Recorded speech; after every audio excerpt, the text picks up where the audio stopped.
বিসমিল্লাহির রহমানির রহিম। আশা করি মহান রব্বুল আলামিনের অশেষ রহমতে আপনারা প্রত্যেকেই ভালো আছেন। আসসালামু আলাইকুম রহমতুল্লাহি অবরাকাত। প্রিয় দর্শক, আজ আমি আপনাদেরকে এমন একটি জিকির বলে দেব, যে জিকির করে আপনি আল্লাহর কাছে যত কঠিন কিছুই চান না কেন, আল্লাহ আপনাকে অবশ্যই দিবেন ইনশাআল্লাহ। প্রিয় দর্শক, সেই জিকিরগুলো আপনারা হয়তো অনেকেই জানেন, কিন্তু আমলের নিয়মকানুন হয়তো জানেন না। তাই ধৈর্য ধরে সেই জিকির সম্পর্কে জানুন। প্রিয় দর্শক, মানুষ অনেক সময় এমন কিছু কাজের মুখোমুখি হয় যখন তার সম্পাদনে সে কোনো উপায় বের করতে পারে না। সেই সময় মানুষের পিঠ দেয়ালে ঠেকে যায়। সেই সময়টিতে নিজেদের কার্যসিদ্ধির উদ্দেশ্যে মনের প্রত্যাশা পূরণে আল্লাহর শরণাপন্ন হওয়া ছাড়া বিকল্প কোনো উপায় থাকে না। এমনই একটি আমলের কথা তুলে ধরছেন প্রিয় নবী সাল্লাল্লাহু আলাইহি সাল্লাম। তা হল ইসমে আজমের আমল। কিন্তু কি সেই ইসমে আজম? হাদিসে ইসমে আজম সম্পর্কে কি বলেছেন বিশ্বনবী সাল্লাল্লাহু আলাইহি সাল্লাম, তা আপনারা এখনই জেনে নিন। মনের একান্ত আশা প্রত্যাশা পূরণে কোনো মানুষেরই প্রবল আগ্রহ কিংবা চেষ্টার কমতি থাকে না। সেই কারণেই নিজের চাওয়া পাওয়ার পরিপূর্ণতায় নানাবিধ চেষ্টা সাধনা করে থাকেন। কোনোভাবেই যখন কোনো কিছু হয় না, তখন তারা ফিরে আসে ধর্মের দিকে। মনের আশা পূরণে হাদিসে রাসূল সাল্লাল্লাহু আলাইহি সাল্লাম ইসমে আজমের বিষয়ে দিক নির্দেশনার কথা উল্লেখ করেছেন। একটি মত হল, ইসমে আজম হল মহান আল্লাহ তাআলার মহান নাম। অনেক ইসলামিক স্কলার ইসমে আজম সম্পর্কে বলেছেন, এটি হল মহান প্রভুর মূল নাম আল্লাহ। আল্লাহ তাআলার অনেক গুণবাচক নাম রয়েছে, এর মধ্যে মূল নাম হচ্ছে আল্লাহ। এই নামটিকে অনেক ইসলামিক স্কলার ইসমে আজম হিসেবে আখ্যায়িত করেছেন। কোনো বান্দা যখন অন্তরের গভীর থেকে কায়মনো বাক্যে ইসমে আজম আল্লাহ আল্লাহ নামের জিকির করে আল্লাহর কাছে মনের একান্ত আশা পূরণে কোনো কিছু চান, তবে আল্লাহ তা অবশ্যই পূরণ করে নেন। সেই কারণে মানুষের চাওয়া পাওয়া বা মনের আশা পূরণ একান্ত কোনো কিছু চাওয়ার আগে আল্লাহ তাআলাকে ইসমে আজমের মাধ্যমে ডেকে ভালোবাসা, আস্থা, ভরসা থেকে কায়মনো বাক্যে ও দীনতা এবং হীনতার সঙ্গে আল্লাহ আল্লাহ জিকির করে প্রার্থনা করা হয়। তবে মহান আল্লাহ তাআলা বান্দার চাওয়াকে ফিরিয়ে না দিয়ে তা পরিপূর্ণ করা হয়। আল্লাহ আল্লাহ শব্দে জিকির করার ব্যাপারে একটি হাদিস দ্বারা দলিল পেশ করা হয়। হাদিসটি হচ্ছে, কিয়ামত ততদিন পর্যন্ত সংঘটিত হবে না যতদিন না আল্লাহ আল্লাহ বলা বন্ধ হয়। শেষ জমানায় ঈমান চলে যাওয়া।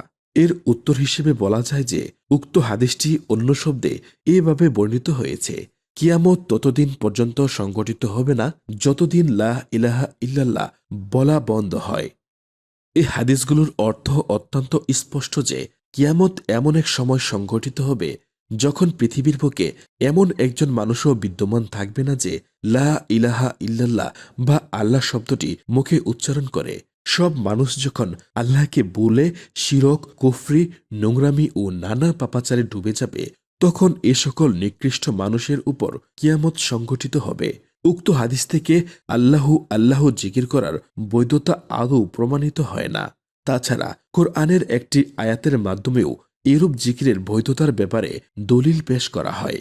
আল্লাহ তাআলা তার কালামে ইরশাদ করেছেন, নিশ্চয়ই আল্লাহর জন্য সুন্দর নামসমূহ রয়েছে, তোমরা আল্লাহকে ওই সমস্ত নামে ডাকো। তবে সবচেয়ে বিশুদ্ধ মত হল, আল্লাহর সবগুলো গুণবাচক নামের মাঝে যেই নাম দিয়ে আল্লাহ সুবহানাহু ওয়া তাআলার বরত্ব ও শ্রেষ্ঠত্ব সবচাইতে বেশি প্রকাশিত হয়, সেই নামকে ইসমে আজম বলা হয়।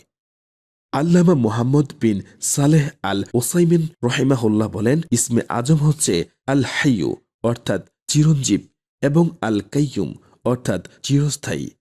আল্লাহ তাআলাকে এই বলে দোয়া করা বা আহ্বান করা, ইয়া হাইয়ু ইয়া কাইয়ুম ইয়া জাল জালালি ওয়াল ইকরাম, হে মর্যাদাবান ও কল্যাণময়। এই দুটি নাম আল হাইয়ু ও আল কাইয়ুম কোরআনের 3টি জায়গায় উল্লেখ করা হয়েছে।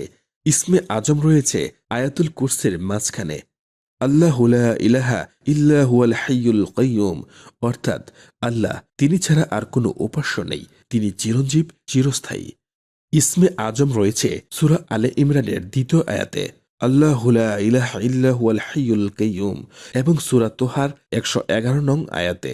সমস্ত মুখমণ্ডল সেই চিরঞ্জীব চিরস্থায়ী সত্তার সামনে অবনমিত হবে। আর যে ব্যক্তি জুলুমের বোঝা বহন করবে সে হতাশ হয়ে যাবে। সেই হাদিসের উপর ভিত্তি করে প্রশ্নের উত্তর দেওয়া হয়েছে। হযরত আবু উমামা রাদিয়াল্লাহু আনহু থেকে বর্ণিত, তিনি বলেন, রাসূলুল্লাহ সাল্লাল্লাহু আলাইহি সাল্লাম কোরআনের ৩টি সূরার মাঝে ইসমে আজম আল্লাহর সবচাইতে মহান নাম রয়েছে। আয়াতুল কুরসি, সূরা আল ইমরান এবং সূরা তোহার এর মাঝখানে। হযরত কাসিম রাদিয়াল্লাহু আনহু থেকে বর্ণিত, তিনি বলেন, আল্লাহর ইসমে আজম যার উল্লেখ করে দোয়া করলে তা কবুল হয় তা ৩টি সূরায় রয়েছে, সূরা বাকারা, সূরা আল ইমরান ও সূরা তোহা। ইসমে আজমের গুরুত্ব হচ্ছে এই নামে বা এই নামের উসিলা দিয়ে আল্লাহকে ডাকলে বা তার কাছে দোয়া করলে আল্লাহ সবচাইতে বেশি খুশি হন এবং বান্দার দোয়া কবুল করে নেন। ইসমে আজমের উসিলা দিয়ে কোনো দোয়া করলে আল্লাহ সেই দোয়া কবুল করে নেন। হযরত আনাস ইবনে মালিক রাদিয়াল্লাহু আনহু থেকে বর্ণিত, নবী সাল্লাল্লাহু আলাইহি সাল্লাম এক ব্যক্তিকে সালাতে তাশাহুদ ও দুরুদের পরে সালাম ফিরানোর পূর্বে দোয়ায়ে মাসুরা পড়ার সময় নিচের এই দোয়াটি পড়তে শুনলেন। নবী সাল্লাল্লাহু আলাইহি সাল্লাম তখন সাহাবাদেরকে বললেন, তোমরা কি জানো সে কিসের উসিলা দিয়ে দোয়া করেছে? সাহাবারা বললেন, আল্লাহ ও আল্লাহর রাসূল ভালো জানেন। তিনি বললেন, সেই মহান সত্তার কসম যার হাতে আমার প্রাণ, নিশ্চয়ই এই ব্যক্তি আল্লাহর নিকট তার ইসমে আজম বা সুমহান নামের উসিলা দিয়ে দোয়া করেছে। ইসমে আজমের উসিলায় দোয়া করলে আল্লাহ সেই দোয়া কবুল করে নেন, আর কোনো কিছু চাইলে আল্লাহ তাকে তা দান করেন। দোয়াটি আবু দাউদ, বুখারী সহ সুনানে আল নাসাই হাদিস নাম্বার ১৩০০-তে এসেছে। দোয়াটি হল, আল্লাহুম্মা ইন্নী আসআলুকা বিআন্না লাকাল হামদু লা ইলাহা ইল্লা আনতা ওয়াহদাকা লা শারীকা লাকাল মান্নানু ইয়া বাদিআস সামাওয়াতি ওয়াল আরদ ইয়া যাল জালালি ওয়াল ইকরাম ইয়া হাইয়্যু ইয়া কাইয়্যুম। যার অর্থ, হে আল্লাহ, আমি আপনার কাছে প্রার্থনা করি কারণ সকল প্রশংসা আপনার। কেবলমাত্র আপনি ছাড়া আর কোনো সত্য ইলা নেই, আপনার কোনো শরিক নেই, আপনি সীমাহীন অনুগ্রহকারী। হে আসমানসমূহ ও জমিনের অভিনব স্রষ্টা, হে মহামহিয়ান ও মহানুভব, হে চিরঞ্জীব, হে চিরস্থায়ী, সর্বসত্তার দ্বারক। তবে কেউ যদি এই দোয়াটা সম্পূর্ণ মুখস্থ করতে না পারে তাহলে সংক্ষেপে শুধুমাত্র ইয়া হাইয়্যু ইয়া কাইয়্যুম ইয়া জাল জালালি ওয়াল ইকরাম এই নামে আল্লাহকে ডেকে দোয়া করতে পারেন। হযরত আবু হুরায়রা রাদিয়াল্লাহু আনহু থেকে বর্ণিত, তিনি বলেন, মহানবী সাল্লাল্লাহু আলাইহি সাল্লাম ইরশাদ করেছেন, আল্লাহ পাক তোমাদের শরীর ও অবয়বের দিকে তাকান না, বরং তিনি তোমাদের অন্তর ও আমলের দিকে লক্ষ্য করেন। অন্য হাদিসে এসেছে, তোমার ঈমান খাঁটি করো, অল্প আমলই নাজাতের জন্য যথেষ্ট। তাই যেটাই আমল করবেন তা যেন নিয়মিত এবং দৃঢ়তার সাথে আমল করতে পারেন সেটার দিকে খেয়াল রাখবেন। যে কোনো জিকির, দোয়া, আমল সবসময় করা যায়, তবে ফরজ নামাজ শেষ করে অজু অবস্থায় নামাজের স্থানে বসে কিছুক্ষণ দোয়া জিকির করা অধিক উত্তম। তবে নাপাক স্থান যেমন প্রস্রাব, পায়খানা ও সহবাস অবস্থায় ইত্যাদি স্থানে জিকির করা না যায়। এছাড়া অজু ছাড়াও যে কোনো সময় মনে মনে দোয়া জিকির করা যাবে। প্রিয় দর্শক, ভিডিওটি আপনার নিকট উপকারী মনে হলে অবশ্যই শেয়ার করে দিবেন আর আপনারা আমাদের চ্যানেলটিকে সাবস্ক্রাইব করে নেবেন। আল্লাহ হাফেজ।